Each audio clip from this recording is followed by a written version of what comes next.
Ella fue humillada, rechazada y tratada como una carga por toda la comunidad, hasta que el destino puso delante de ella algo que nadie tendría el valor de enfrentar. 2 niñas abandonadas en medio del bosque, sucias, temblando e incapaces de explicar lo que había ocurrido. Lo que esa mujer no imaginaba era que aquellas niñas cargaban un secreto capaz de poner a toda la región en su contra. ¿Puedes imaginar lo que es recibir a 2 niñas asustadas, creyendo que solo estás haciendo el bien, y de repente darte cuenta de que acabas de tocar un poder que nadie se atrevía a desafiar? Parece imposible, pero esta historia ocurrió en la Sierra de Santa Catarina, en 1904, y la verdad sobre la desaparición de esas niñas te dejará sin palabras. Antes de continuar, suscríbete al canal y deja tu like, porque el final de esta historia va a sorprenderte de una forma que nunca imaginaste. Y antes de comenzar este relato, quiero agradecerte de corazón por estar aquí. Eres tú quien mantiene vivo este canal. Si deseas ayudar, puedes hacerte miembro o contribuir con cualquier valor en gracias. Cada gesto es un acto de bondad que nos permite seguir contando historias todos los días. Muchas gracias. Prepárate. Esta historia comienza ahora. El polvo de Zacatecas tiene un peso específico, una densidad seca que se mete en los pulmones y cubre la piel como una segunda capa de piel muerta. Aquel mediodía de 1908, el sol no daba tregua, cayendo vertical sobre la cabeza de Elena y sus 2 hijos, mientras avanzaban por el sendero de tierra quebrada que llevaba al Barranco del Muerto. No había nubes, ni rastro de lluvia, solo un cielo blanco de tanto brillo y el zumbido constante de las cigarras que parecían gritar por agua. Elena caminaba con la mandíbula apretada, ignorando el ardor en las plantas de sus pies descalzos, cargando un fardo de ropa vieja en la espalda y arrastrando a la pequeña María de la mano. Santiago, el mayor, caminaba unos pasos atrás, pateando piedras con la rabia impotente de quien a sus 7 años ya ha entendido que el mundo es un lugar injusto, diseñado para aplastar a los débiles. Atrás había quedado el pueblo, con sus casas de adobe encalado y sus portones cerrados. Atrás había quedado también la tumba fresca de Manuel, apenas cubierta de tierra, y la figura espigada de Rogelio, su cuñado, parado en el umbral de la hacienda familiar como un perro guardián rabioso. La expulsión había sido rápida y pública, una ejecución social sin derramamiento de sangre.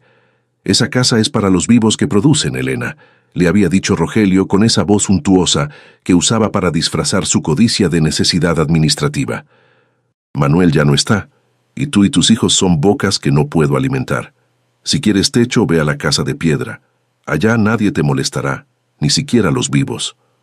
No fue una oferta, fue un destierro disfrazado de caridad, enviándola al único lugar que los lugareños temían más que al hambre. La construcción apareció tras una curva del camino, emergiendo de la tierra árida como un tumor de roca volcánica. La casa de piedra no se parecía a nada humano. Era un bloque masivo, negro y anguloso, levantado al borde mismo del precipicio. No tenía el encanto rústico de las fincas antiguas, sino la brutalidad de una fortaleza diseñada para resistir asedios invisibles. Sus muros eran gruesos, hechos de piedras irregulares, unidas con una mezcla que el tiempo no había logrado erosionar, y las pocas aberturas que tenía parecían ojos ciegos mirando hacia el vacío del cañón. La gente la llamaba la tumba de los vivos, porque decían que quien entraba allí perdía el alma antes que el cuerpo, consumido por la frialdad antinatural de sus habitaciones.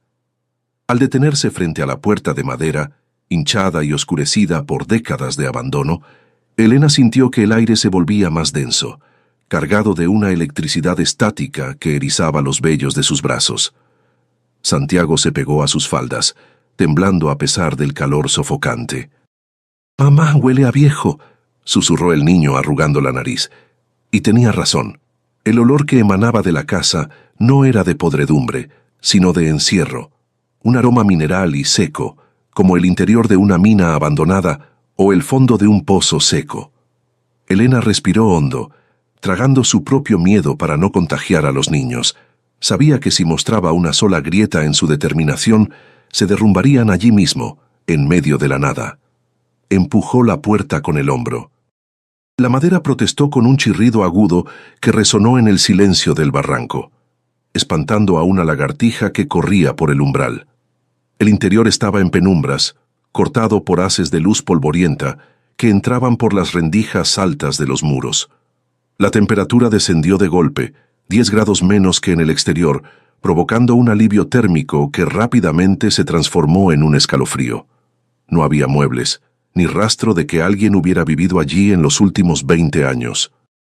El suelo era de losas de cantera grandes y desiguales, pulidas por el uso de generaciones pasadas, y las paredes de piedra desnuda parecían absorber la poca luz disponible, creando rincones de oscuridad absoluta, incluso a plena luz del día. Elena soltó el fardo en el centro de la habitación principal y miró a su alrededor con ojos críticos, buscando peligros inmediatos, alacranes, serpientes, techos a punto de colapsar. Pero la estructura era sólida, inquietantemente intacta. Era la casa del abuelo Jacinto, el patriarca loco que, según contaban en el pueblo, había muerto gritando que las piedras le hablaban. Decían que había escondido una fortuna y que los espíritus la protegían, pero Elena sabía que la verdadera locura de Jacinto no había sido mística, sino la soledad. Ahora esa misma soledad era su única herencia. «Busquen ramas secas afuera, pero no se alejen de la puerta», ordenó a los niños, tratando de imponer una rutina doméstica en aquel mausoleo. Pasaron la tarde barriendo el polvo de décadas con ramas de gobernadora, improvisando camas con las mantas raídas y tapando las rendijas más grandes con piedras sueltas para evitar que entraran las alimañas nocturnas. No tenían agua corriente, solo la que traían en un cántaro que racionaban como si fuera oro líquido. El hambre comenzaba a apretarles el estómago, un dolor sordo y familiar, pero Elena solo tenía unas tortillas duras y un poco de queso seco que había logrado salvar de la cocina antes de que Rogelio la echara. Comieron en silencio, sentados en el suelo frío, mientras la luz del sol se retiraba lentamente, dejando que las sombras de la casa se alargaran y se retorcieran como dedos buscando algo que asfixiar. La noche en el desierto no cae suavemente, se desploma. Cuando la última luz se extinguió, la oscuridad dentro de la casa de piedra fue total, una negrura pesada que parecía presionar contra los ojos. Elena encendió el único cabo de vela que tenía, protegiendo la llama con su mano ahuecada. La luz vacilante proyectó sombras monstruosas en las paredes de roca, haciendo que las imperfecciones de la piedra parecieran rostros burlones. Los niños se acurrucaron contra ella, buscando calor y seguridad. Afuera, el viento comenzó a soplar a través del barranco, un aullido constante que golpeaba las esquinas de la casa, pero adentro el silencio era absoluto, sepulcral, como si el mundo exterior hubiera dejado de existir. Elena intentaba mantenerse despierta, vigilando la puerta mal cerrada cuando lo escuchó por primera vez. No fue el viento, no fue un animal. Fue un sonido que venía de abajo, de las entrañas mismas de la tierra, filtrándose a través de las losas de cantera sobre las que estaban acostados. Clac, clac, clac. 3 golpes secos, rítmicos, metálicos. No sonaba como madera crujiendo ni como ratas corriendo. Sonaba como algo golpeando deliberadamente contra la piedra, con la paciencia de quien tiene toda la eternidad para esperar.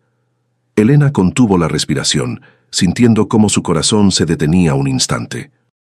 Miró a los niños. Dormían agotados, ajenos al ruido.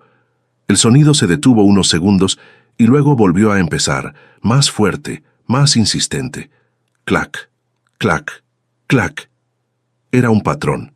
No era natural. El miedo, frío y viscoso, subió por la espalda de Elena. Estaba sola, a kilómetros de cualquier ayuda, en una casa que todos decían que estaba maldita, y ahora, en la oscuridad, algo bajo sus pies estaba despertando. Aferró la imagen de la Virgen con una mano y un palo grueso con la otra, clavando la vista en el suelo de piedra, esperando ver que las losas se movieran, esperando que la pesadilla del abuelo Jacinto se hiciera realidad. Pero el sonido no era de fantasmas, tenía un peso físico, una resonancia que vibraba en sus huesos y que le decía sin palabras que el secreto de la casa no estaba en sus muros, sino en lo que ocultaban sus cimientos. La noche se estiró como una condena interminable, cada segundo marcado por aquel golpeteo subterráneo que parecía burlarse de su vigilia. Elena no cerró los ojos ni un instante, sentada en posición de guardia con el palo apretado entre las manos sudorosas, mientras sus hijos dormían el sueño pesado del agotamiento. El sonido no era errático, tenía una cadencia matemática, una precisión que descartaba cualquier animal salvaje rascando la piedra. Clac, clac, clac. 3 veces pausa, 2 veces pausa. Era un lenguaje que ella no entendía, pero que resonaba en la estructura misma de la casa, haciendo vibrar las losas como si la construcción tuviera un pulso propio. El miedo inicial se fue transformando lentamente en una curiosidad fría y peligrosa, esa clase de fascinación que siente el condenado antes de que caiga el hacha, queriendo saber, al menos, qué es lo que lo va a matar. Cuando los primeros rayos de sol, pálidos y polvorientos, se filtraron por las rendijas de los muros, el sonido cesó de golpe, como si alguien hubiera cortado una cuerda tensa. El silencio que siguió fue casi doloroso por el contraste, dejando un zumbido en los oídos de Elena. La luz del día trajo consigo la realidad brutal de su situación, disipando los fantasmas nocturnos, pero revelando la miseria tangible. Las paredes manchadas de salitre, el suelo sucio, las telarañas que colgaban como velos de novia podridos en las esquinas altas.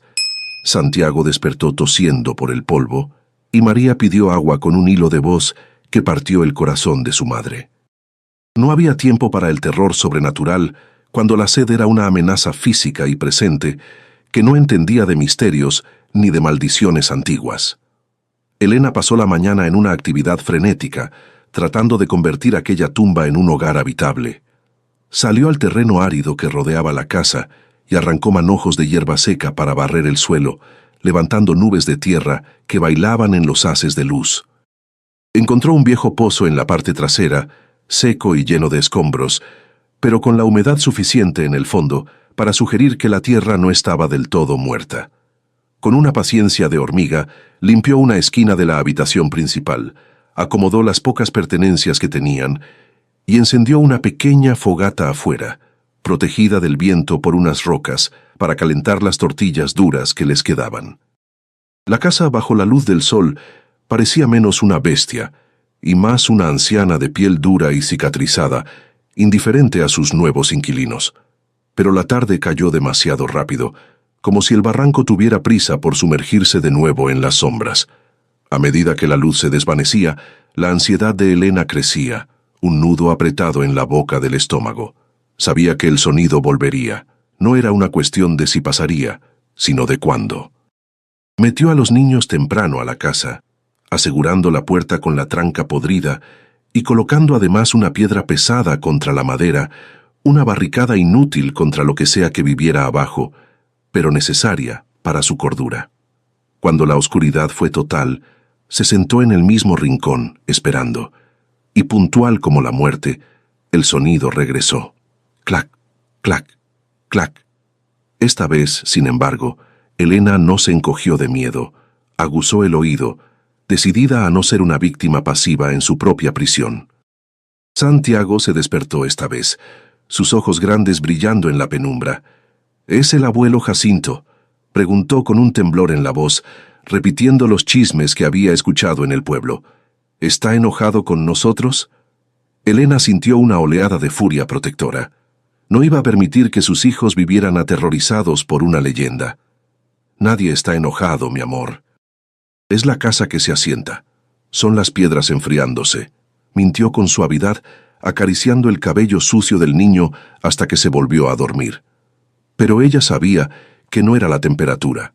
Se levantó despacio, caminando descalza sobre las losas frías, guiándose por el oído, rastreando el origen del golpeteo como un sabueso.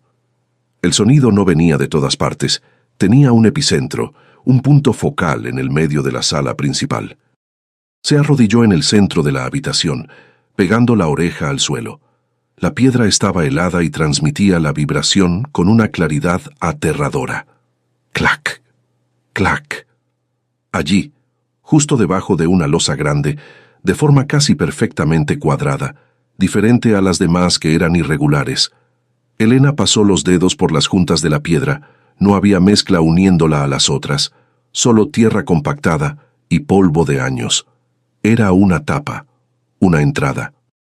El corazón le latía desbocado contra las costillas, una mezcla de pavor y adrenalina. Si levantaba esa piedra, podría liberar un horror inimaginable o encontrar la respuesta que necesitaba. Miró a sus hijos durmiendo y supo que no podía vivir una noche más con la incertidumbre royéndole los nervios. Tenía que abrirla. Buscó desesperadamente algo con qué hacer palanca. En el rincón donde habían amontonado basura al limpiar, encontró una barra de hierro oxidada, probablemente dejada allí por algún saqueador frustrado años atrás. Pesaba una enormidad, pero Elena sentía una fuerza sobrenatural en sus brazos, nacida de la desesperación. Clavó la punta de la barra en la ranura de la losa y empujó con todo el peso de su cuerpo. La piedra gimió, un sonido rasposo de roca contra roca que le puso los dientes de punta. No cedía. Elena gruñó, el sudor cayéndole por la frente y mezclándose con el polvo en sus ojos. «Muévete, maldita sea», susurró, empujando hasta que sintió que sus músculos iban a desgarrarse. Con un crujido seco, la losa se desplazó unos centímetros, exhalando un aliento de aire viciado y húmedo que olía a encierro y metal viejo. Elena soltó la barra y, usando sus manos desnudas, terminó de arrastrar la piedra hacia un lado, raspándose los dedos hasta sangrar sin siquiera notarlo. Debajo no había un túnel profundo, ni un cadáver, ni una bestia.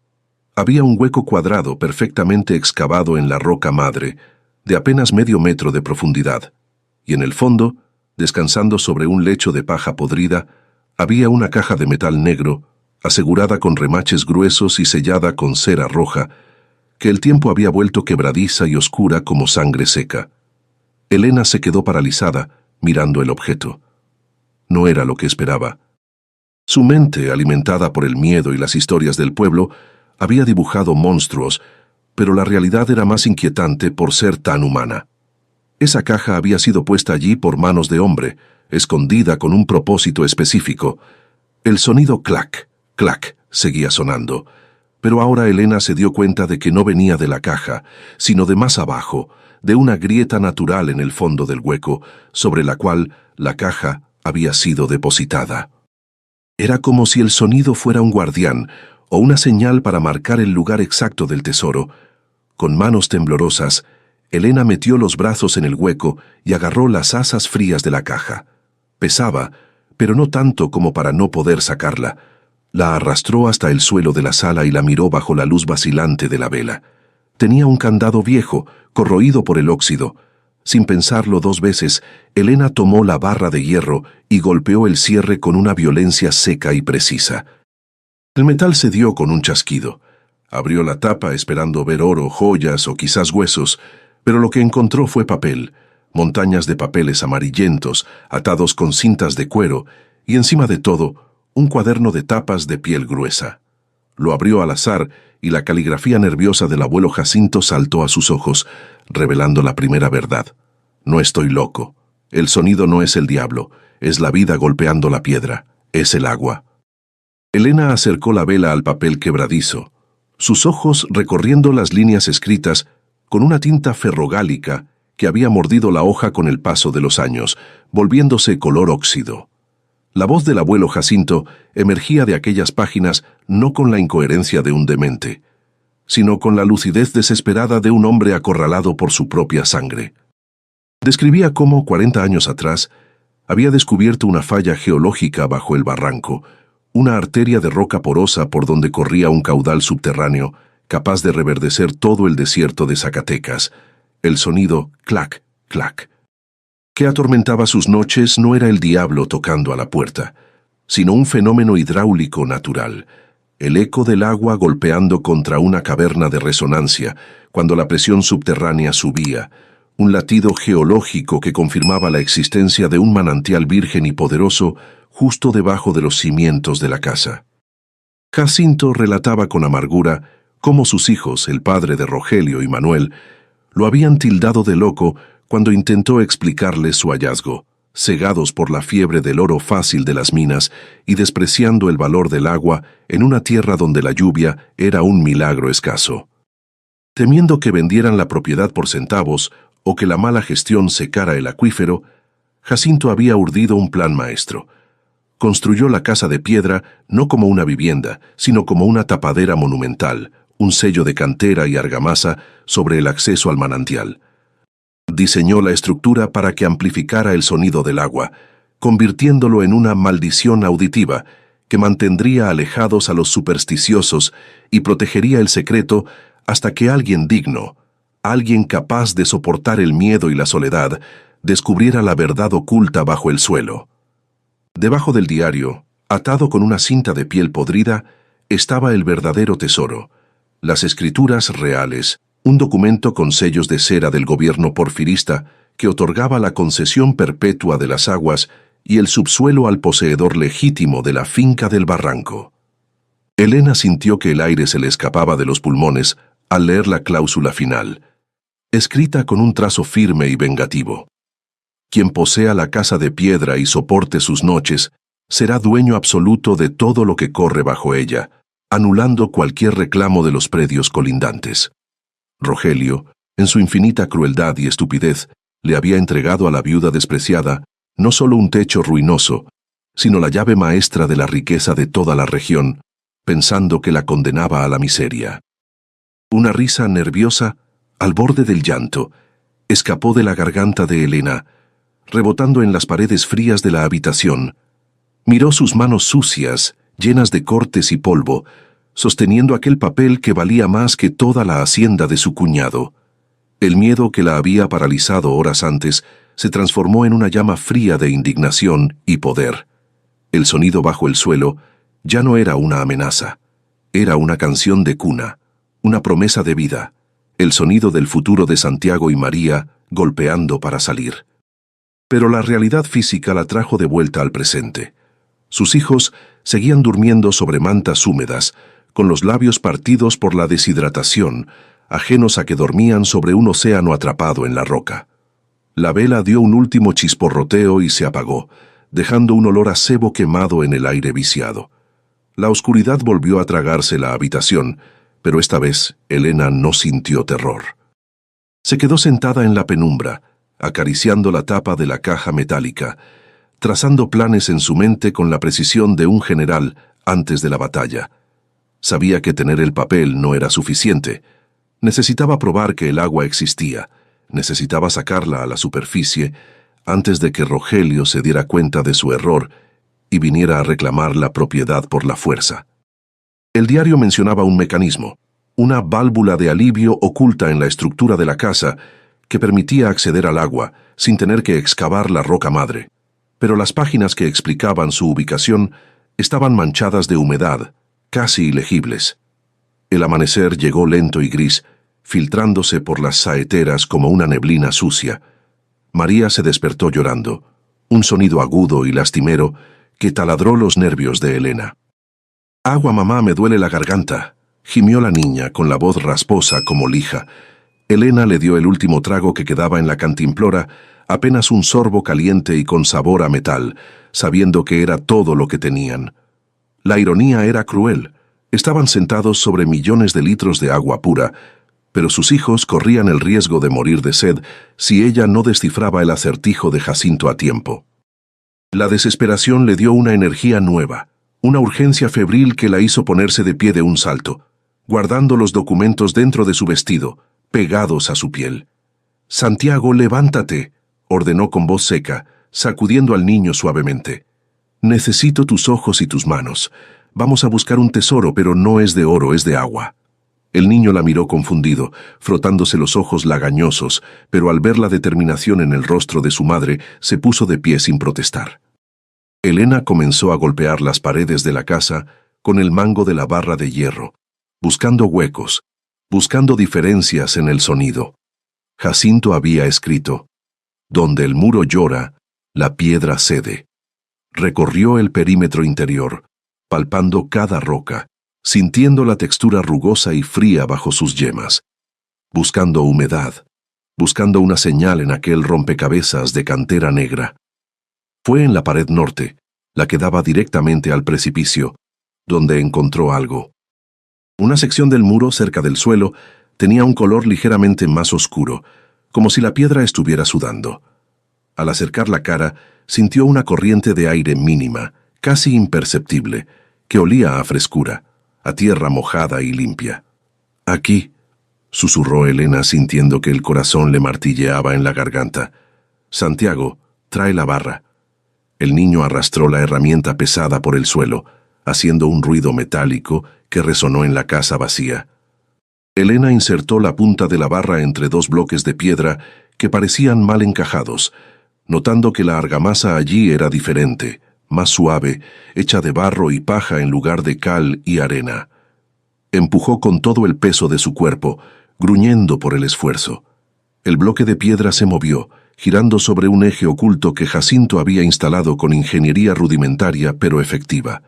No era un muro sólido, era una puerta falsa disimulada en la mampostería. Detrás de la piedra desplazada, se reveló un túnel estrecho y oscuro que descendía en espiral hacia las entrañas del barranco, excavado directamente en la roca viva. El sonido del agua, que antes era un clac, clac, amortiguado, ahora subía por el túnel como un rugido constante y vibrante. El aire fresco golpeó el rostro de Elena, cargado de humedad, un bálsamo para su piel reseca y agrietada por el sol del desierto. Elena se giró hacia sus hijos, con las manos temblorosas y sucias de barro, y por primera vez en días, una sonrisa genuina rompió la máscara de dureza que había llevado desde el funeral. «Esperen aquí», les dijo, tomando el cabo de vela apagado solo por costumbre, aunque no tenía fuego para encenderlo. Se metió en el hueco oscuro, bajando a tientas por los escalones irregulares, guiada únicamente por el sonido y el olor a vida. Descendió 3 metros, 4, 5, hasta que sus pies tocaron agua helada. Se arrodilló en la oscuridad, ahuecó las manos y bebió. El agua era dulce, pura, mineral, el sabor de la salvación. Llenó sus pulmones de aire húmedo y gritó hacia arriba, un grito de victoria que resonó en las piedras como una campana. «¡Tenemos agua! ¡Hijos, tenemos agua!». Elena subió los escalones de piedra con las piernas temblorosas, no por el miedo, sino por el peso del agua que cargaba en un cántaro viejo que había encontrado en el rincón. Al salir a la luz grisácea de la sala, vio a sus hijos como 2 espectros pálidos esperándola, con los labios agrietados y los ojos hundidos por la deshidratación. Cuando les ofreció el agua, Santiago bebió con una avidez animal, derramando el líquido precioso por su barbilla sucia, mientras Elena sostenía la cabeza de la pequeña María, dejándola beber sorbos pequeños para que no se ahogara. Fue una comunión silenciosa y sagrada, ver el color regresar a las mejillas de sus hijos, ver cómo sus cuerpos pequeños se relajaban al saciar la sed primitiva, fue para Elena más milagroso que cualquier aparición divina. En ese instante, la casa de piedra dejó de ser una prisión y se convirtió en un útero de roca que los nutría en secreto, un aliado frío pero fiel en medio del desierto. Pero la euforia inicial pronto dio paso a una paranoia calculadora, propia de quien guarda un secreto que vale vidas. Elena sabía que no podía dejar el acceso al manantial abierto. El frescor que emanaba del túnel era un delator evidente en el calor sofocante del mediodía zacatecano. Con un esfuerzo hercúleo, obligó a sus músculos doloridos a empujar la piedra giratoria de vuelta a su lugar, sellando la entrada con un golpe seco que resonó como un disparo en la habitación vacía.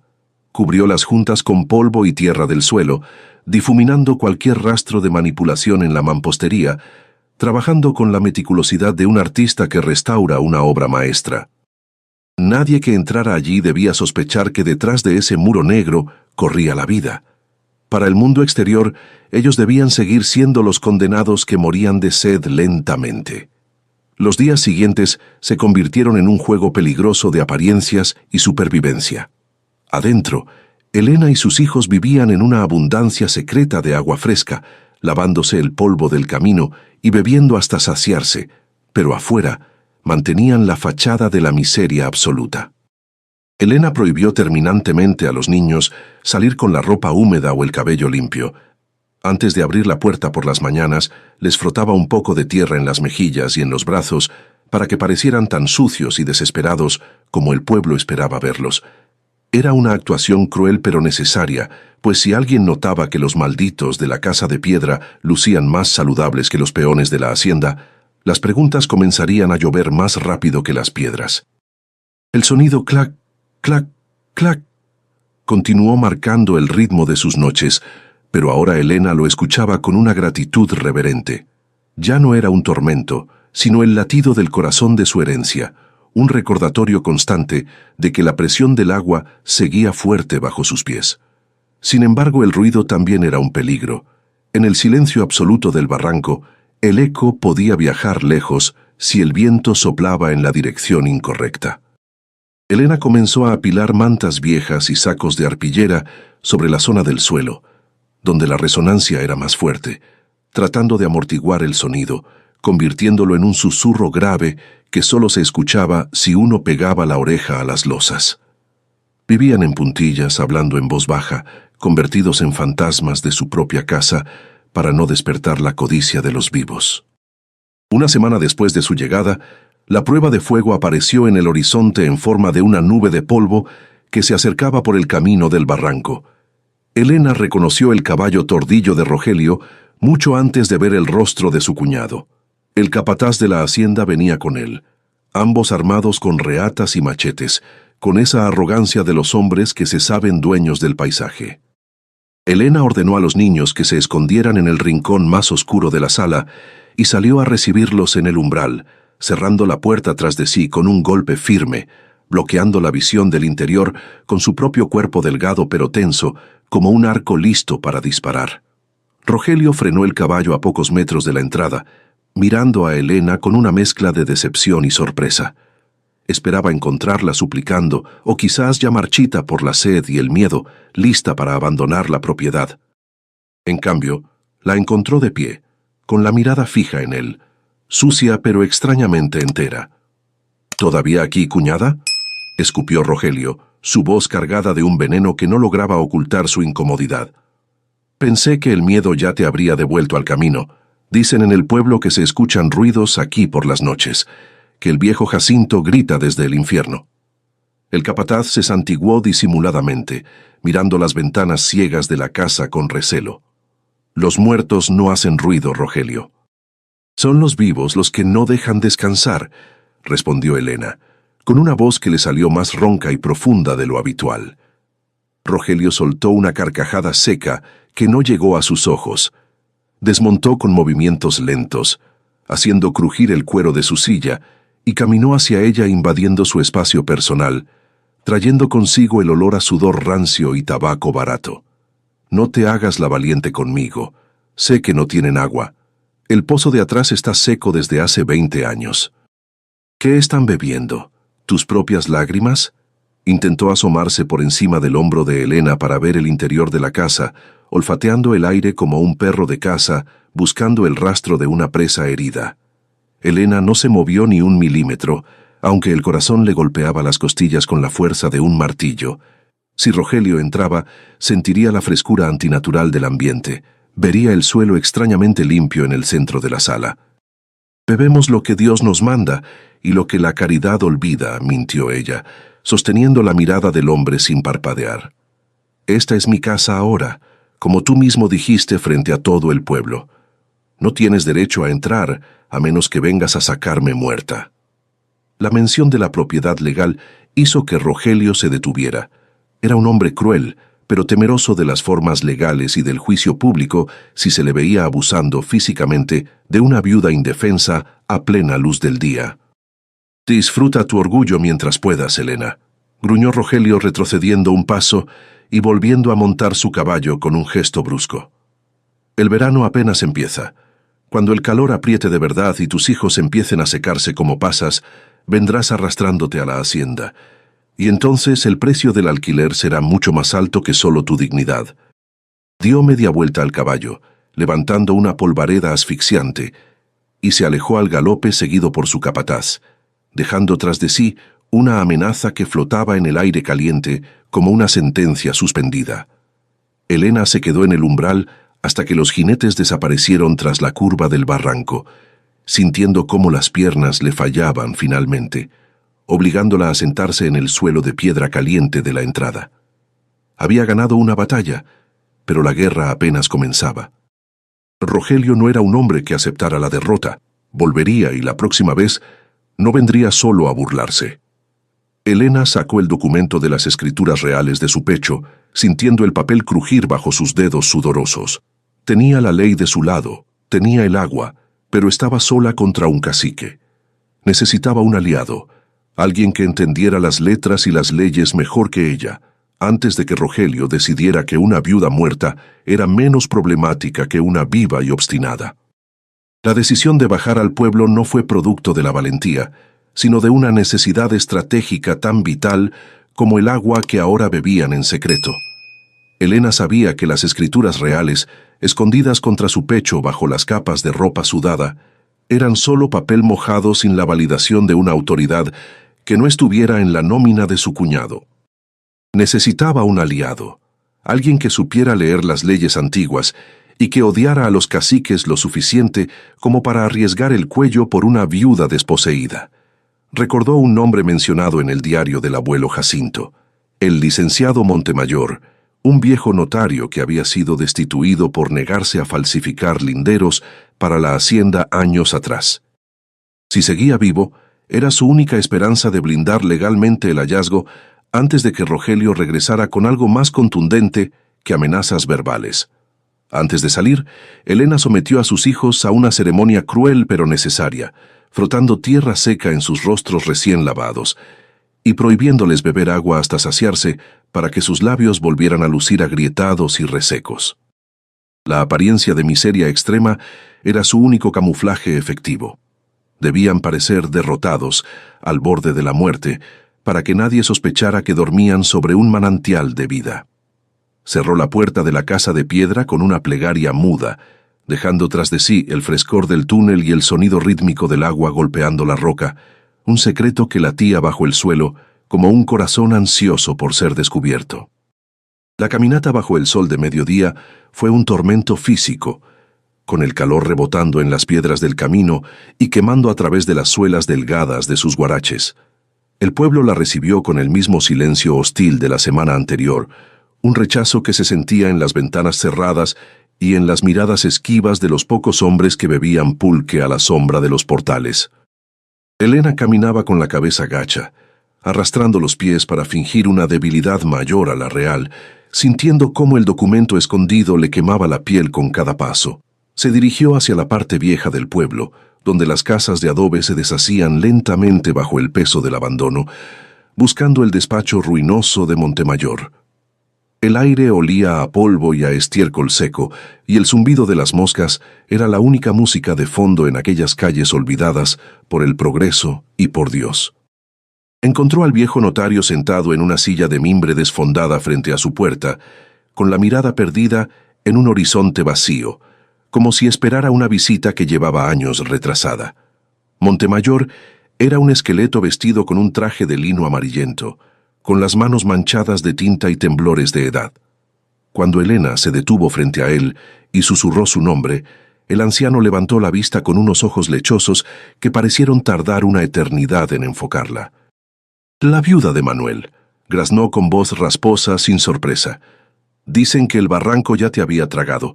¿A qué vienes, mujer? Aquí no vendemos milagros, solo certificamos desgracias». Elena no respondió de inmediato. Miró a ambos lados de la calle desierta para asegurarse de que nadie escuchaba. Se agachó junto a la silla del anciano y con manos rápidas sacó el documento del pliegue de su vestido, desplegándolo sobre las rodillas huesudas del notario. Montemayor miró el papel con desinterés al principio, pero cuando sus dedos tocaron el sello de cera roja y sus ojos reconocieron la firma del gobernador de la época porfirista, su cuerpo se tensó como si hubiera recibido una descarga eléctrica. Sacó unos lentes gruesos de su bolsillo con movimientos frenéticos y leyó el texto, murmurando las palabras legales con una reverencia casi religiosa. «Jacinto», susurró, y una sonrisa desdentada y maliciosa se abrió en su rostro. El viejo loco no estaba loco. Nos engañó a todos, incluso a la muerte. «¿Es válido, verdad?», preguntó Elena, con la ansiedad apretándole la garganta. Montemayor soltó una risa seca que terminó en tos. «Válido no es la palabra, hija. Esto es una sentencia. Estas tierras y el agua del subsuelo son inalienables según este decreto. Rogelio está sentado sobre polvo prestado, y tú tienes la llave del reino». El anciano le devolvió el documento con una mano temblorosa, pero su expresión se volvió grave de repente. «Pero tener la razón y tener la fuerza son cosas distintas en Zacatecas. Si Rogelio sabe que tienes esto, no te echará, te matará y quemará el papel. Necesitas registrarlo en la capital del estado, lejos de sus garras. Aquí, la ley es lo que él dice que es». La advertencia cayó sobre Elena como una losa de plomo. La capital estaba a 3 días de camino, un viaje imposible para una mujer sola con 2 niños pequeños y sin dinero. Montemayor, leyendo la desesperación en sus ojos, se inclinó hacia ella y bajó la voz hasta convertirla en un hilo de conspiración. «Rogelio está desesperado. Debe dinero a los bancos extranjeros. Ha prometido vender el barranco a una minera gringa porque sospechan que hay vetas de plata vieja bajo tu casa. Si no entrega la tierra en un mes, lo perderá todo. Por eso te odia, por eso tiene prisa. No es solo crueldad, es pánico, y el pánico hace a los hombres peligrosos». Elena regresó al barranco con el corazón desbocado, sintiendo que cada sombra del camino escondía un sicario de su cuñado. La información de Montemayor había cambiado el tablero de juego. Ya no era una molestia familiar, era un obstáculo millonario en el camino de una corporación extranjera. Abrazó a sus hijos con fuerza al entrar en la seguridad relativa de la casa de piedra, atrancando la puerta con una violencia nueva. Aquella noche, el sonido clac, clac, clac, sonó más fuerte que nunca, como si el agua misma estuviera inquieta, sintiendo la amenaza que se cernía sobre la tierra. Elena no durmió, sentada en la oscuridad con el documento apretado en su mano, sabiendo que el tiempo se le acababa. A la mañana siguiente, el sonido del agua cambió. Ya no era un golpeteo rítmico, sino un zumbido constante y vibrante que hacía temblar las losas del suelo. Elena corrió a la pared falsa y la abrió con esfuerzo. El túnel estaba inundado hasta la mitad de la escalera. El nivel del agua había subido drásticamente durante la noche, probablemente debido a las lluvias recientes en la Sierra Alta que alimentaban el acuífero subterráneo. El olor a humedad era abrumador. El manantial estaba a punto de desbordarse. Si la presión seguía aumentando, el agua buscaría una salida, reventando el suelo de la casa o filtrándose hacia el exterior, revelando el secreto a cualquiera que pasara cerca. Elena comprendió con horror que la bendición se estaba convirtiendo en una amenaza inminente. Jacinto había diseñado la casa para contener el secreto, pero no para contener la fuerza bruta de la naturaleza indefinidamente. Tenía que liberar presión, tenía que dejar correr el agua, pero hacerlo significaba transformar el barranco seco en un río, una señal visible que se vería desde kilómetros de distancia. Estaba atrapada en una paradoja mortal. Si ocultaba el agua, la casa podía colapsar o inundarse por dentro. Si la liberaba, Rogelio vendría con todo su poder a arrebatarle el milagro. Miró a sus hijos jugando con piedritas en el suelo húmedo y supo que la decisión ya no podía postergarse. La guerra por el agua estaba a punto de estallar. La vibración del suelo pasó de ser un zumbido discreto a un temblor constante que hacía tintinear las ollas de barro en el rincón, como si la casa de piedra tuviera fiebre y tiritara de frío. Elena sabía que el tiempo se había agotado. La presión hidráulica bajo sus pies era una bomba de tiempo geológica que amenazaba con reventar los cimientos de cantera y exponer el milagro a los ojos rapaces del mundo. El aire dentro de la habitación se volvió pesado y húmedo, saturado de una neblina invisible que olía a minerales profundos y a peligro inminente. Santiago y María miraban el suelo con ojos desorbitados, sintiendo cómo la piedra bajo sus cuerpos vibraba con la furia de un río enjaulado que exigía libertad. Elena corrió hacia el diario del abuelo Jacinto, pasando las páginas frágiles con dedos torpes y sudorosos, buscando desesperadamente el diagrama que había visto de reojo días atrás, aquel que hablaba de la sangría del infierno, un desagüe de emergencia diseñado para estas crisis. Las instrucciones eran crípticas, escritas con la tinta de la paranoia, pero el dibujo era claro. Existía una válvula secundaria ubicada en lo más profundo del túnel de acceso, una compuerta que desviaba el caudal hacia una grieta natural sin fondo en el corazón del barranco, lejos de la superficie. Elena entendió que Jacinto había previsto este momento, el instante en que la naturaleza superaría a la ingeniería, y había dejado una salida de escape. Sin decir una palabra, tomó la barra de hierro y abrió la pared falsa, siendo golpeada de inmediato por un rugido de agua que sonaba como una locomotora a vapor. El nivel había subido alarmantemente, cubriendo casi la totalidad de la escalera de caracol. El agua negra y helada se arremolinaba con violencia a solo 1 metro del nivel del suelo de la sala principal. Elena se quitó los guaraches y se amarró las faldas a la cintura, ordenando a Santiago que sostuviera la vela en lo alto de la entrada, sin bajar ni un escalón. Se sumergió en el agua helada, jadeando por el choque térmico que le cortó la respiración, como un cuchillo de hielo. El frío era paralizante, un dolor agudo que le clavaba agujas en la piel y entumecía sus músculos al instante, pero el miedo a perderlo todo era un combustible más potente que la temperatura. Bajó a tientas, con el agua llegándole al pecho, sintiendo la corriente tirar de ella, tratando de arrastrarla hacia la oscuridad. Sus pies buscaron tracción en la piedra resbalosa, mientras sus manos exploraban la pared sumergida, buscando la rueda de hierro que el diagrama prometía, rezando para que el óxido de 40 años no la hubiera soldado para siempre. Sus dedos rozaron algo metálico y rugoso bajo la superficie, una rueda de válvulas industrial cubierta de limo y sedimentos petrificados. Elena se sumergió por completo, conteniendo la respiración en aquel abismo líquido y oscuro, y aferró el metal con ambas manos.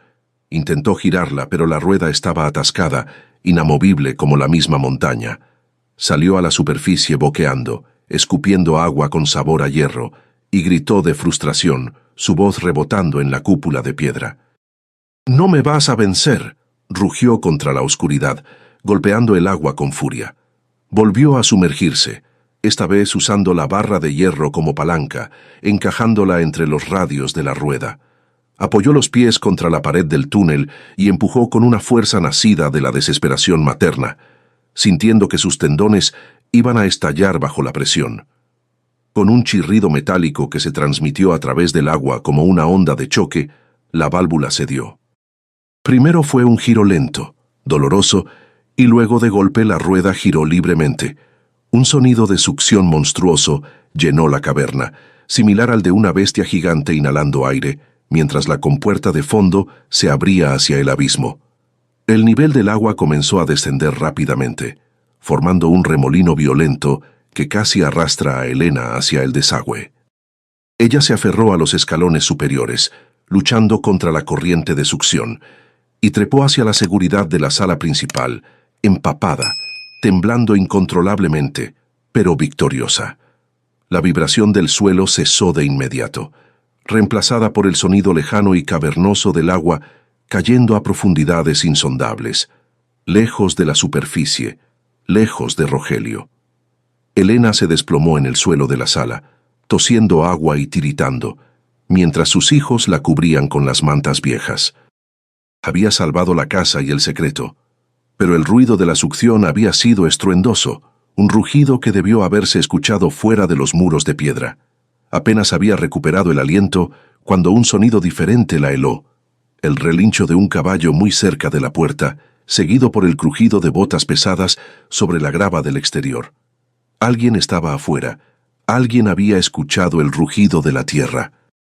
Elena se puso de pie de un salto, ignorando el agotamiento, y cerró la pared falsa con movimientos frenéticos, esparciendo polvo sobre las juntas y pateando tierra sobre las manchas de agua que habían salpicado el suelo. «Abran la puerta», ordenó una voz ronca desde el otro lado de la madera. No era Rogelio, era el capataz de la hacienda, un hombre apodado El Coyote por su habilidad para rastrear y su falta de escrúpulos. Elena se alisó el cabello mojado, se puso el chal para ocultar su ropa empapada y abrió la puerta apenas una rendija, mostrando solo la mitad de su rostro y el filo de un cuchillo de cocina que sostenía con mano firme. El coyote estaba parado allí, con el sombrero echado hacia atrás, olfateando el aire con sospecha. «Se escuchó un trueno aquí dentro, viuda», dijo el hombre, sus ojos pequeños recorriendo la figura de Elena y deteniéndose en el dobladillo mojado de su falda. «Y no hay nubes en el cielo. Se cayó una viga del techo en la parte trasera», mintió Elena con una frialdad que la sorprendió a ella misma. «La casa se está cayendo a pedazos, igual que nosotros. ¿Vienes a ayudar a levantar escombros o vienes a burlarte?» El coyote no se movió. Dio un paso adelante, invadiendo el umbral, y miró hacia el interior oscuro. Sus ojos se clavaron en el suelo húmedo, cerca de la pared falsa, donde Elena no había logrado cubrir del todo el rastro del agua. Se agachó, tocó la tierra con un dedo calloso y se lo llevó a la nariz. No olió a orina ni a agua estancada. Olió a agua mineral, fresca, profunda. Una sonrisa torcida, llena de dientes amarillos, se dibujó en su rostro cicatrizado. «Viga caída, claro», murmuró el coyote limpiándose el dedo en el pantalón. Se enderezó y miró a Elena con una nueva apreciación, ya no como a una víctima, sino como a una presa valiosa. «Rogelio va a querer saber sobre estas vigas que lloran agua dulce en medio de la sequía. Dile que prepare una buena oferta, porque lo que tienes aquí no es una ruina, es una mina». No intentó entrar a la fuerza. Sabía que la información valía más que la violencia inmediata. Dio media vuelta y caminó hacia su caballo con una calma terrorífica, silbando una melodía desafinada mientras montaba y se alejaba al trote lento, sabiendo que la viuda no podía huir a ninguna parte con sus cachorros. Elena cerró la puerta y se recargó contra ella, sintiendo cómo el pánico le cerraba la garganta. El secreto había sido descubierto, o al menos sospechado con la suficiente fuerza como para desencadenar el ataque final. El coyote no tardaría en volver con Rogelio y hombres armados. Ya no vendrían a asustar, vendrían a tomar posesión. Miró a Santiago y a María, que la observaban con terror silencioso, y supo que quedarse en la casa de piedra esa noche era una sentencia de muerte. Tenían que irse. Ya no bastaba con resistir. Tenían que huir hacia la capital para registrar las escrituras antes de que el amanecer trajera a los buitres. Empacó lo poco que tenían en el bulto, escondió el documento en el forro de la ropa de María para dividir el riesgo y esperó a que la noche fuera lo suficientemente cerrada para tragárselos. La oscuridad se tragó el barranco del muerto, una boca de lobo sin luna que Elena aprovechó para deslizarse fuera de la casa de piedra con sus hijos, convertidos los tres en sombras silenciosas que se fundían con la noche. El viento soplaba fuerte, levantando remolinos de polvo que, por suerte, borraban sus huellas apenas las marcaban, eliminando el rastro de su huida hacia el norte. No llevaban antorchas ni faroles. Caminaban guiados por la memoria de Elena y por el instinto ciego de supervivencia, tropezando con raíces y piedras afiladas que cortaban sus pies ya lastimados. Cada crujido de una rama seca sonaba como un disparo en el silencio del desierto, y cada aullido lejano de un coyote hacía que los niños se pegaran a las piernas de su madre, conteniendo el llanto para no atraer a depredadores peores que los animales. Caminaron durante horas sin detenerse, impulsados por el terror de saber que el coyote no tardaría en informar a Rogelio sobre el agua. El frío del desierto calaba hasta los huesos, un contraste brutal con el calor del día, haciendo que sus dientes castañetearan sin control. Elena cargaba a María a la espalda, envuelta en un rebozo, mientras sostenía la mano de Santiago con un agarre de hierro, transmitiéndole una fuerza que ella misma no sentía. Su mente era un torbellino de miedos. ¿Y si Rogelio ya había mandado gente a vigilar los caminos? ¿Y si los alcanzaban antes de llegar a la carretera real?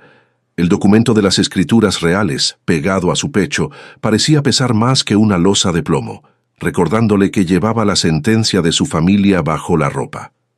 Hacia la madrugada, un sonido rítmico y aterrador rompió la monotonía del viento. El galope de caballos acercándose por el camino principal. Elena no lo pensó. Con un movimiento brusco, Empujó a Santiago hacia una zanja seca cubierta de matorrales espinosos y se lanzó sobre él y María, cubriéndolos con su cuerpo y las mantas oscuras, haciéndose una con la tierra. Los cascos retumbaron en el suelo, una vibración que se sintió en el estómago, y las voces de dos hombres discutieron a pocos metros de donde estaban escondidos. Eran hombres de la hacienda, patrullando, buscando. La luz de una linterna barrió los arbustos por encima de sus cabezas, iluminando por un segundo el miedo paralizante en los ojos de Santiago, pero el haz de luz siguió de largo. Esperaron a que el sonido de los caballos se desvaneciera en la distancia antes de atreverse a respirar de nuevo. Elena sentía las espinas clavadas en sus brazos y piernas, pero el dolor era irrelevante comparado con el alivio de seguir libres.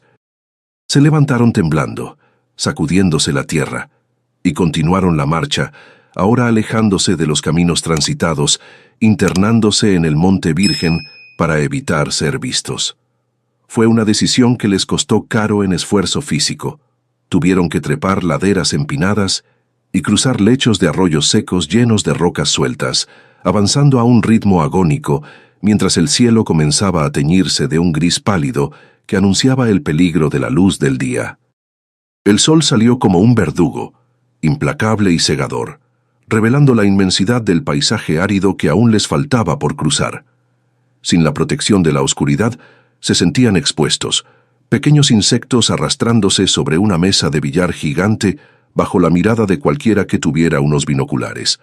El agua que llevaban en la cantimplora se calentó rápidamente, y cada trago era racionado con severidad militar. Santiago comenzó a arrastrar los pies, sus fuerzas de niño de 7 años agotadas por la noche en vela y la caminata forzada. «No puedo más, mamá», gimió, dejándose caer bajo la sombra raquítica de un mezquite. Elena se arrodilló frente a él, limpiándole el sudor y la suciedad de la cara con sus propios dedos. «No puedes parar, Santiago. Si paramos, perdemos la casa, perdemos el agua, perdemos todo», le susurró con voz ronca, mirándolo a los ojos con una intensidad febril. «Imagina que somos soldados. Estamos en una misión secreta para salvar al abuelo Jacinto. Solo nos falta un poco más». Mintió sobre la distancia, por supuesto. Aún faltaban 2 días de camino hasta la ciudad de Zacatecas. Pero la mentira funcionó. El niño se puso de pie, sacando fuerzas de la fantasía heroica, y siguieron caminando. La jornada se convirtió en una neblina de calor, polvo y dolor, un trance donde lo único que importaba era poner un pie delante del otro, ignorando el hambre que les rugía en las entrañas como un animal cautivo. Al atardecer del tercer día, cuando sus cuerpos estaban al límite del colapso y sus labios eran grietas sangrantes, vieron las cúpulas de la Catedral de Zacatecas brillando a lo lejos, reflejando los últimos rayos del sol como una promesa de oro. La ciudad de cantera rosa se alzaba entre los cerros, majestuosa e intimidante. Para Elena, que nunca había salido de su pueblo rural, aquello parecía una metrópolis inmensa, un laberinto de piedra donde se decidían los destinos de los hombres. Pero junto con la esperanza, llegó un nuevo miedo, el de no pertenecer. Ellos eran campesinos sucios, viuda y huérfanos con aspecto de mendigos. ¿Cómo iban a entrar al palacio de gobierno sin que los echaran a patadas? Entraron a la ciudad ya de noche, camuflados por el bullicio de los vendedores ambulantes y los mineros que salían de sus turnos. El ruido era ensordecedor comparado con el silencio del barranco. Carruajes, gritos, campanas, música de cantinas. La gente pasaba a su lado arrugando la nariz, apartándose de su suciedad y su olor a monte. Elena caminaba con la cabeza alta, protegiendo a sus hijos del caos urbano, dirigiendo sus pasos hacia la plaza principal, donde se erguía el edificio del gobierno estatal. Su corazón latía desbocado, no por el esfuerzo, sino por la ansiedad de estar tan cerca y a la vez tan lejos de la salvación. Necesitaban llegar al registro público de la propiedad a primera hora de la mañana. Pasaron la noche acurrucados en el atrio de una iglesia, durmiendo sobre el piso de piedra fría, ignorados por los fieles que entraban a misa de gallo. Elena no durmió. Vigiló la plaza, observando el movimiento del palacio de gobierno al otro lado de la calle. Vio entrar y salir a hombres de traje, abogados, funcionarios, gente con poder. Se sentía pequeña, insignificante, armada solo con un papel viejo y la verdad. Al amanecer se lavaron la cara en una fuente pública, tratando de adecentar su aspecto lo mejor posible, aunque sus ropas raídas delataban su miseria. Cuando las grandes puertas de madera tallada del palacio se abrieron, Elena tomó a sus hijos de la mano, respiró hondo y cruzó la calle, decidida a enfrentar al monstruo de la burocracia. Pero al llegar al primer escalón de la entrada, Elena se detuvo en seco, sintiendo que la sangre se le iba a los talones. Amarrado a un poste de hierro, cerca de la entrada principal, había un caballo tordillo que conocía demasiado bien. Era el caballo de Rogelio. La silla de montar, con sus iniciales grabadas en plata, brillaba bajo el sol de la mañana. Su cuñado no solo los había seguido, se les había adelantado. Seguramente había tomado el camino rápido a caballo mientras ellos se arrastraban por los cerros. Estaba adentro, probablemente ya hablando con los jueces, usando sus influencias y su dinero para anular cualquier derecho que ella pudiera tener. Elena apretó el documento contra su pecho, sintiendo el pánico subir por su garganta, pero miró a sus hijos y supo que retroceder no era una opción. Tendría que entrar a la boca del lobo, con el lobo ya adentro esperándola. Elena sintió que el aire se solidificaba en sus pulmones al reconocer la montura de plata brillante bajo el sol de la mañana. Aquel caballo no era solo un animal, era un estandarte de poder, un recordatorio físico de que el dinero de su cuñado viajaba más rápido que la justicia de los pobres. Santiago tiró de su mano con nerviosismo, sintiendo la tensión que irradiaba el cuerpo de su madre como una corriente eléctrica, pero Elena no se movió, calculando las probabilidades con la frialdad de quien ya ha perdido casi todo. Si Rogelio estaba allí, significaba que el trámite de expropiación estaba en marcha, pero tal vez no concluido. La burocracia era un animal lento y pesado que requiera tiempo y sellos. «Escúchenme bien», susurró a sus hijos, agachándose a su altura y mirándolos con ojos febriles. «Vamos a entrar, pero somos sombras. Nadie nos ve, nadie nos oye. Si yo les digo corre, ustedes corren sin mirar atrás. ¿Entendido?» Cruzaron el umbral del Palacio de Gobierno como quien entra en una catedral enemiga, encogiendo los hombros para parecer más pequeños, más insignificantes.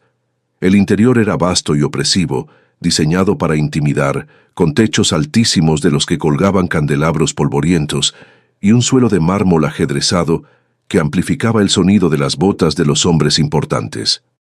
El aire allí dentro olía diferente al del mundo exterior. Olía a cera de lacre, a tinta rancia, a tabaco fino y a desprecio antiguo. Elena, con sus pies descalzos y su ropa manchada de tierra roja del camino, se sintió una intrusa, una mancha de suciedad en aquel mundo de levitas negras y sombreros de copa. Se pegaron a las paredes frías, deslizándose por los pasillos laterales como ratones de campo, evitando la mirada de los guardias que bostezaban en las esquinas, guiados por el instinto desesperado de encontrar el registro público antes de ser interceptados. Al llegar a la entrada del gran salón de trámites, Elena se detuvo en seco detrás de una columna gruesa de cantera rosa, jalando a los niños hacia la sombra. Allí estaba él. Rogelio se encontraba recargado sobre un mostrador de caoba al fondo del salón, riendo a carcajadas con un funcionario obeso que sostenía un puro humeante entre los dedos manchados de nicotina. La visión de su cuñado, tan relajado, tan limpio y seguro de su victoria, provocó en Elena una náusea violenta, una mezcla de odio visceral y terror puro. No parecía un hombre preocupado por el destino de sus sobrinos, parecía un hombre de negocios cerrando un trato ventajoso. Sobre el mostrador entre ellos había un mapa desplegado que Elena reconoció al instante. Era el plano del barranco del muerto. El tiempo se estiró en una agonía lenta y tortuosa mientras Elena observaba desde su escondite. No podía acercarse mientras Rogelio estuviera allí. Él la reconocería al instante, y con un solo grito podría hacer que la arrestaran por vagancia, quitándole los papeles antes de que pudiera mostrarlos a un juez imparcial. Tenía que esperar, jugar a la paciencia cuando cada segundo quemaba. Acomodó a Santiago y a María en el hueco oscuro detrás de la base de la columna, ordenándoles con la mirada que se hicieran un ovillo y no emitieran sonido alguno. Los niños obedecieron con una disciplina triste, acostumbrados ya a la invisibilidad de la pobreza. Elena se quedó de pie vigilando, sintiendo cómo el documento escondido en su pecho se humedecía con su sudor frío, rezando para que Rogelio se fuera antes de que cerraran las oficinas para la siesta del mediodía. La conversación de los hombres flotaba en el aire estancado del salón, fragmentos de palabras que llegaban a los oídos de Elena como dardos venenosos. Tierra seca, sin valor agrícola. Un favor que le hago al Estado quitándoles esa ruina de encima, decía Rogelio, mintiendo con una naturalidad espantosa que helaba la sangre.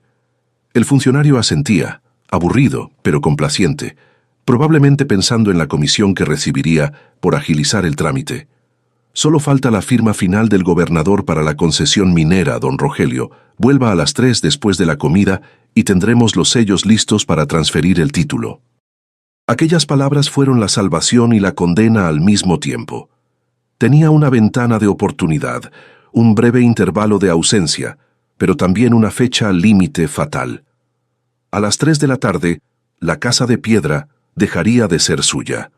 Rogelio se despidió con un apretón de manos y se dirigió hacia la salida con paso firme, pasando tan cerca de la columna donde se escondían, que Elena pudo oler su loción de lavanda barata mezclada con el olor a caballo. Contuvo la respiración hasta que le dolieron las costillas, tapándole la boca a María con una mano suave para ahogar un suspiro de la niña. Rogelio no miró a los lados. Los depredadores rara vez miran a las sombras, confiados en que nadie se atreve a acecharlos en su propio terreno. Cuando sus pasos se perdieron en el pasillo y el eco de su risa se desvaneció, Elena sintió que las piernas le temblaban, no de miedo, sino por la liberación súbita de la adrenalina acumulada. El salón quedó casi vacío, solo con el funcionario obeso, ordenando papeles con una lentitud exasperante. Ahora, se dijo Elena, saliendo de su escondite como una aparición fantasmal, decidida a cambiar su destino. Caminó hacia el mostrador con pasos rápidos y silenciosos, dejando a los niños atrás por seguridad. El funcionario ni siquiera levantó la vista cuando ella se detuvo frente a él. Para hombres como él, una mujer indígena y pobre era parte del mobiliario, algo que se ignora hasta que estorba o pide algo. «Disculpe, señor», dijo Elena, con una voz que intentó sonar firme, pero que salió quebrada por la sequedad de su garganta y el polvo de 3 días de camino. El hombre levantó la cabeza lentamente y su expresión de aburrimiento se transformó en una mueca de disgusto al ver la suciedad en el rostro de la mujer y la ropa raída. «¿Qué quieres? La limosna se pide en la puerta de la iglesia, no en las oficinas del gobierno», gruñó el funcionario, volviendo a sus papeles con un gesto despectivo de la mano para espantarla como si fuera una mosca molesta. Elena sintió el golpe de la humillación ardiendo en sus mejillas, pero recordó el sonido del agua bajo la casa de piedra, recordó la sed de sus hijos y la risa cruel de Rogelio. No se movió ni un milímetro. Metió la mano en su escote con un movimiento brusco y sacó el documento antiguo, depositándolo sobre la madera pulida del mostrador con un sonido seco y definitivo.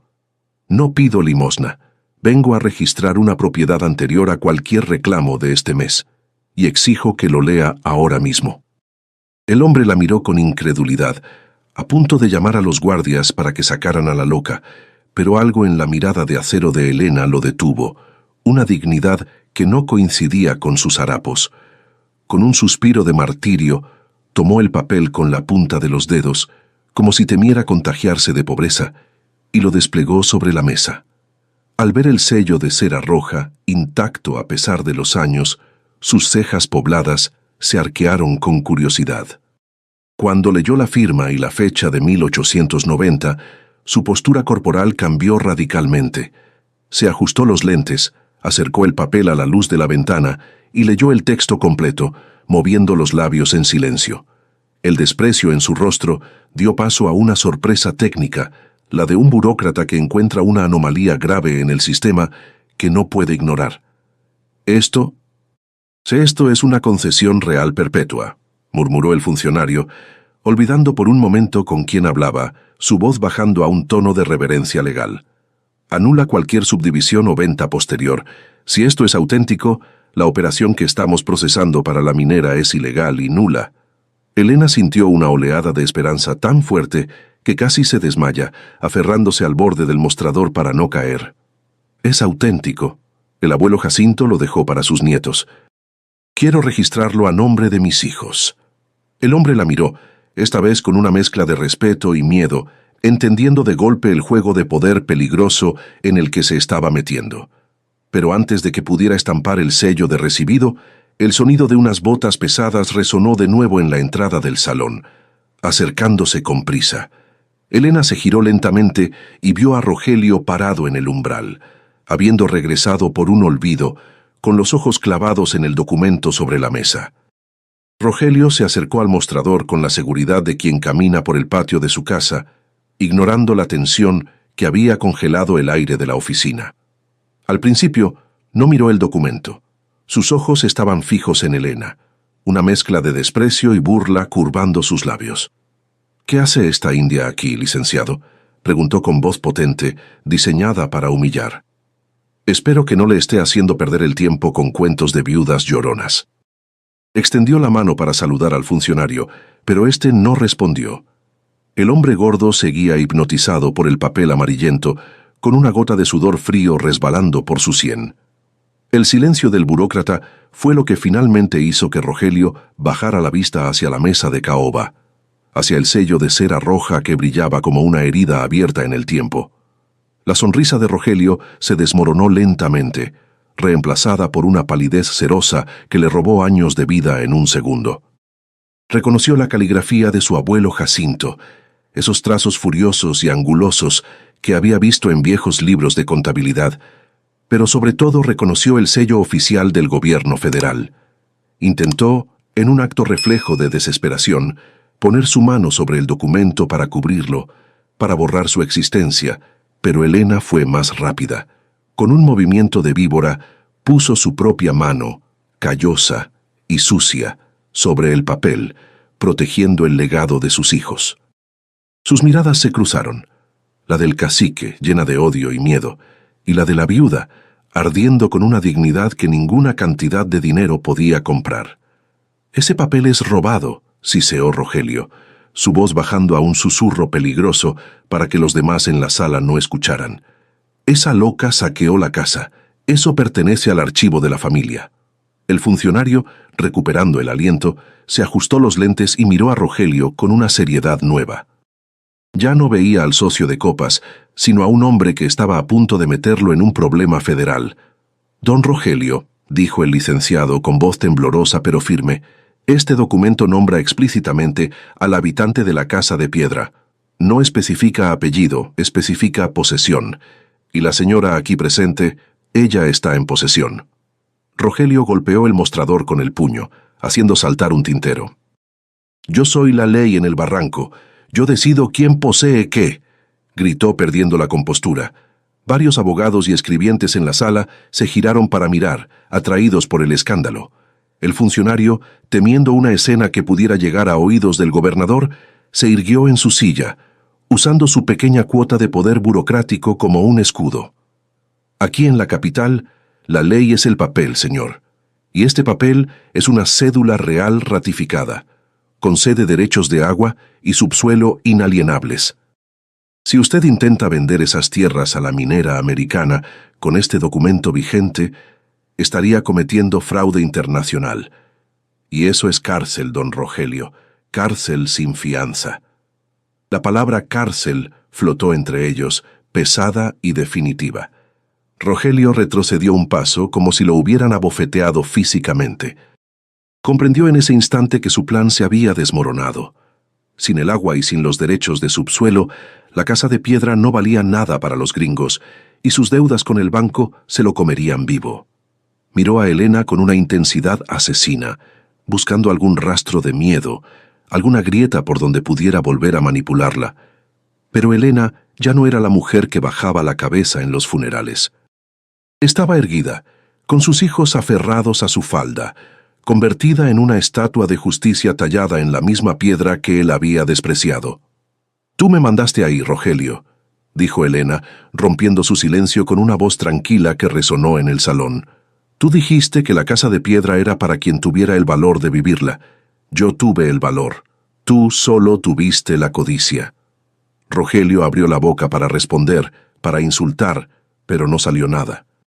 La verdad era un espejo demasiado brillante, y él no soportaba su propio reflejo. El funcionario aprovechó el momento para estampar un sello grande y ruidoso sobre el documento y sobre una copia nueva que acababa de redactar. ¡Pum! El sonido fue un veredicto final, cerrando el caso para siempre.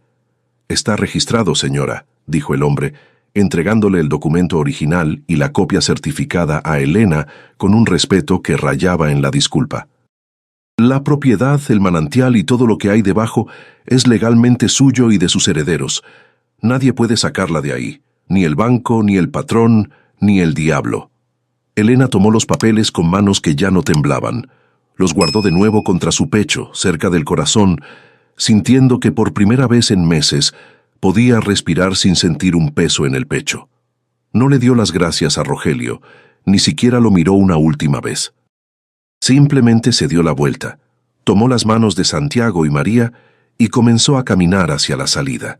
Rogelio se quedó parado junto al mostrador, solo, empequeñecido, viendo cómo la mujer a la que había intentado destruir se alejaba llevándose su futuro entre los pliegues de un vestido sucio. Elena cruzó el umbral del Palacio de Gobierno y la luz del sol de mediodía la golpeó de lleno, pero esta vez no quemaba.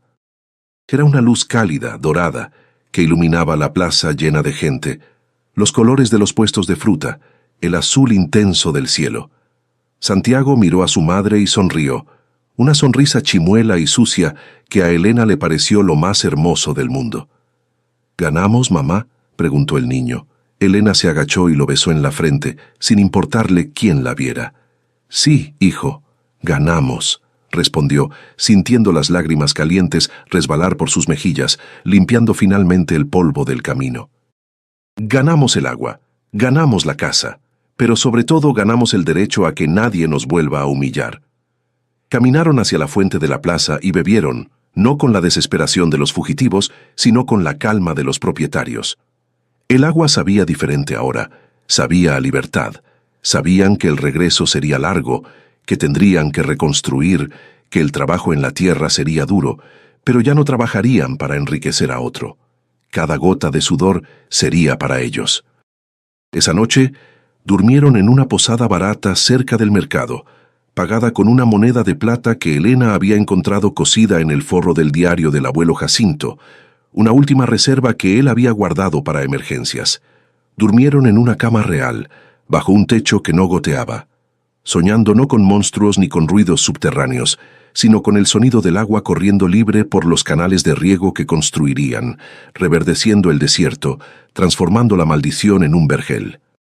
Elena cerró los ojos, agotada pero en paz, sabiendo que la verdadera historia de la casa de piedra apenas comenzaba. El viaje de regreso al Barranco del Muerto no tuvo la urgencia del terror, sino la calma solemne de una procesión sagrada. Elena y sus hijos caminaron los mismos senderos polvorientos que días atrás habían sido un calvario, pero ahora el sol no los castigaba, los iluminaba. Cada paso que daban hacia el sur no era un paso hacia el exilio, sino hacia el reino que habían conquistado con valentía y un pedazo de papel viejo. Al llegar a la curva del camino desde donde se divisaba la construcción negra, Santiago no se escondió detrás de las faldas de su madre, corrió hacia adelante, señalando la estructura con el dedo, gritando con alegría infantil que ya estaban en casa. La casa de piedra, aquella bestia de cantera que el pueblo temía, los recibió en silencio, pero esta vez sus muros no emanaban rechazo, sino una solidez protectora y eterna, como los brazos de un abuelo que ha esperado demasiado tiempo para abrazar a su descendencia. La primera tarea no fue descansar, sino liberar la vida que Jacinto había encarcelado bajo los cimientos. Con ayuda de herramientas compradas en la ciudad y la fuerza renovada de quien se sabe dueño de su destino, Elena y Santiago trabajaron para canalizar la salida del agua de forma controlada. No rompieron el suelo con violencia, sino con respeto, construyendo una acequia de piedra que guiaba el caudal desde la válvula secreta hacia el exterior, lejos de los muros de carga. Cuando el agua finalmente brotó a la luz del día, cristalina y constante, no fue un torrente destructor, sino un hilo de plata que comenzó a humedecer la tierra costrosa del barranco. El olor a petricor, a tierra mojada después de años de sequía, se elevó en el aire como un incienso de gratitud, anunciando a los cuatro vientos que la maldición de la sequedad se había roto para siempre. Los meses siguientes fueron testigos de una transformación que los ancianos del pueblo llamarían milagro, y los envidiosos llamarían brujería. Donde antes solo crecían huizaches espinosos y piedras, comenzaron a brotar surcos verdes de maíz, frijol y calabaza, alimentados por la sangre transparente de la tierra. La casa de piedra se convirtió en el epicentro de un oasis improbable, una mancha de vida vibrante en medio del gris monótono del paisaje zacatecano. Elena, con las manos endurecidas por el trabajo pero el rostro rejuvenecido por la esperanza, dirigía la siembra con la sabiduría instintiva de quien ama lo que hace. Ya no era la viuda triste que lavaba ropa ajena, era la señora del agua, una mujer que había mirado al abismo a los ojos y lo había obligado a parpadear. La noticia de la finca verde se esparció más rápido que la pólvora, y pronto aquellos que le habían cerrado las puertas comenzaron a peregrinar hacia el barranco, no con antorchas, sino con sombreros en la mano y la vergüenza en la mirada. Vecinos que sufrían por la sequía en sus propias parcelas venían a pedir agua, esperando el rechazo rencoroso que merecían. Pero Elena no era Rogelio. Conocía el sabor amargo de la sed y no se lo deseaba a nadie. Estableció un sistema de trueque justo. Agua a cambio de trabajo, semillas o animales. La comunidad que la había expulsado ahora dependía de su benevolencia para sobrevivir, y la casa de piedra, antes solitaria, se llenó de voces, de risas y del sonido del trabajo honesto, borrando para siempre los ecos de los supuestos fantasmas. Rogelio, por su parte, vio desde la distancia cómo su imperio de arena se desmoronaba lentamente. Sin el acceso al agua y con las deudas bancarias asfixiándolo, tuvo que vender la hacienda familiar pedazo a pedazo a los mismos inversionistas extranjeros que antes intentó impresionar, terminando sus días viviendo en una casa prestada, amargado y solo, consumido por la bilis de su propia codicia. Nunca volvió a cruzar palabra con Elena, pero dicen que muchas tardes se le veía parado en el borde del camino, mirando hacia el barranco verde con una expresión de incredulidad, incapaz de comprender cómo la mujer que él consideraba débil había logrado convertir una ruina maldita en el vergel más próspero de la región, usando únicamente la herencia que él había despreciado por considerarla basura. Los años pasaron, suavizando las aristas de la historia y convirtiéndola en leyenda. Santiago creció fuerte y noble, aprendiendo a leer la tierra y los libros, convirtiéndose en un hombre que defendía el agua con la ley en la mano, tal como su madre le había enseñado. María, con la belleza serena de quien ha bebido de la fuente de la vida, se casó y llenó la casa grande con nietos que corrían por los mismos pasillos de piedra donde antes reinaba el silencio. El sonido clac, clac, clac. Nunca desapareció del todo, pero dejó de ser un misterio para convertirse en el pulso familiar, una música de fondo que arrullaba a los niños y recordaba a los adultos que la verdadera riqueza no siempre brilla. A veces simplemente fluye en la oscuridad, esperando ser encontrada. Elena envejeció con la dignidad de un roble antiguo, sentada muchas tardes en el pórtico de piedra que ella misma había pavimentado, viendo caer el sol sobre sus campos. A menudo pensaba en el abuelo Jacinto, ese loco visionario que había sido capaz de ver un océano donde otros solo veían polvo. Entendió que su locura no había sido enfermedad, sino soledad, la soledad del que sabe una verdad que nadie más quiere escuchar. Ella había sido la oyente que él necesitaba, la puente entre su generación perdida y el futuro de sus hijos. No sentía rencor por el pasado, solo una inmensa paz, la satisfacción del deber cumplido y la certeza de que había dejado el mundo un poco más verde y justo de lo que lo encontró. La casa de piedra ya no era la tumba de los vivos, sino el corazón de la comarca. Sus muros negros, antes fríos y aterradores, ahora estaban cubiertos de enredaderas y flores silvestres que suavizaban su aspecto brutal. La gente del pueblo contaba la historia de la viuda no como un cuento de terror, sino como una lección de resistencia. Decían que el agua de Elena tenía propiedades curativas, que sanaba no solo el cuerpo, sino también el espíritu, quizás porque nacía de la victoria de una madre contra la injusticia. Y tal vez tenían razón, porque todo aquel que bebía de su pozo salía con la espalda un poco más recta y la mirada un poco más clara, contagiado por la fuerza invisible que habitaba en ese lugar. En su lecho de muerte, muchos años después, Elena reunió a toda su familia. No les habló de dinero ni de tierras. Les entregó el viejo diario de Jacinto y las escrituras reales, ya amarillentas y frágiles como alas de mariposa. «Cuiden la piedra», le susurró con su último aliento, apretando la mano de Santiago. «No porque valga dinero, sino porque ella nos cuidó cuando nadie más lo hizo. Escuchen siempre lo que dice el suelo, porque la tierra nunca miente a quien sabe poner el oído». Y cerró los ojos, arrullada por el sonido eterno del agua subterránea, llevándose consigo el secreto de que el verdadero tesoro nunca fue el manantial, sino el coraje que tuvo que encontrar dentro de sí misma para descubrirlo. ¿Y tú, qué habrías hecho en el lugar de Elena? ¿Te habrías atrevido a entrar en la oscuridad para reclamar lo que era tuyo, o habrías dejado que el miedo te venciera? A veces, las mayores bendiciones están escondidas detrás de nuestros miedos más profundos, esperando a que demos el primer paso.